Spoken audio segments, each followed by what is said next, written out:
Now let's dive deep into this big LGBT story for today. I'm Larry Farver, and let's queer up gay culture. Grindr reveals LGBTQ favorites with Queer News Tonight, travel games, and stars of 2024. Queer News Tonight and Grindr team up to reveal what captured LGBTQ hearts in 2024.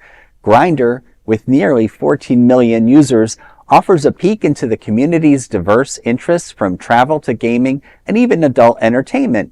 While the data isn't scientific, it's the largest glimpse into what defines LGBTQ culture today. In 2024, the top travel destination was New York City, followed by London, Paris, Miami, and Los Angeles. Soho in London claimed the title of, quote, Gayest Neighborhood, outshining Chueca in Madrid, WEHO in Los Angeles, and the Castro in San Francisco. Gamers crowned Dress to Impress as their top game, with The Last of Us Part 2 and Baldur's Gate close behind. Ludwig was a community's favorite streamer, while Upuntildawnn secured the second place. Pornstar of the year was Tyler Wu, with Rhyheim Shabazz and Girthmasterr completing the top 3. Grindr's insights once again remind us of the community's vibrant and multifaceted interests. Well, a lot of interesting things going on, a lot to digest there. But it's interesting that, Grindr is getting into some of the demographics and details, and, it's smart business. They need to expand, and it's all about capturing what we're mostly, higher earners in many cases, or we have more disposable income, even if we're not higher earners.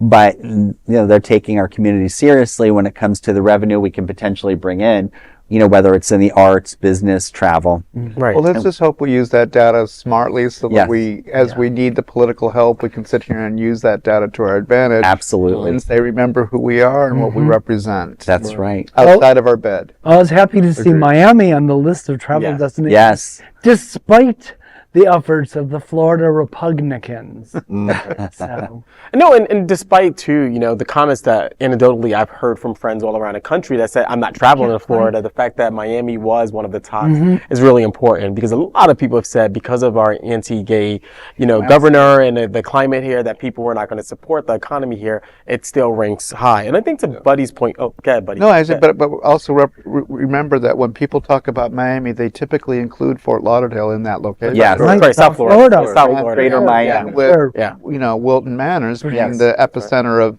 South Florida's gay community.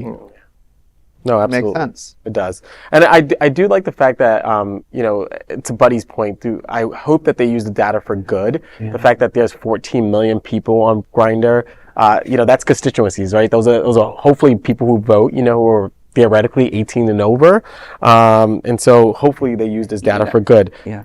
Go ahead. And I just wanted to jump in. I mean, the hypocrisy is, that they're probably not going to point out what the heterosexual population looks at and look at those statistics and tie it into marketing, but they may point out ours in a negative way. But I think we can, certainly this is matter of fact. It's very positive. So I think it's a step in the right direction. But to address you, it's our responsibility to remind people of who we are and what we represent. That's right. And I'm saying this beyond the cartoon sexuality of it all. Absolutely. We're more than cartoon characters on Will and Grace, and we're more than tops and bottoms and whatever, other garbage you want. Categories you want to use. It's important, and that's why I say Grindr. I'm glad people are doing this data. I wish it was somebody other than Grindr, a sexual website, but we need to. It's our responsibility to use that information and not let some straight white Republican. And as I've said on other broadcasts on other topics, I think we need to tap on the shoulders or encourage our technical and our marketing and people who do the analytics, digital analytics, whatever you want to call it, in our community to step forward and present it in a positive direction. Yeah, We exactly. need a state of the community. Exactly. Yeah, and a lot of researchers are starting to use Grindr's data as well. I've started to read academic papers where Grindr is cited, the data is cited. Interesting. No, it is actually being Wow. cited, although it's not as scientific as other data collections. It is, it tells you something about our community and it reveals things about our community. I will tell you, we use the data too, and my team at Miami Beach in particular have an event called like this Dress to Impress thing. I'm not too sure about the game, but it is cited here as one of the top gaming of 2024, right? Cool. And so people are using this data, and so it indicates what we're Okay. Fascinating. right. Yeah, it is very fascinating. Well, it's all about data in the It's all about data. electronic world. That's right. That is a big LGBTQ story for today. There is no other queer nonprofit media platform like this in the entire world. Support our LGBTQ stories by subscribing and sharing Queer News Tonight.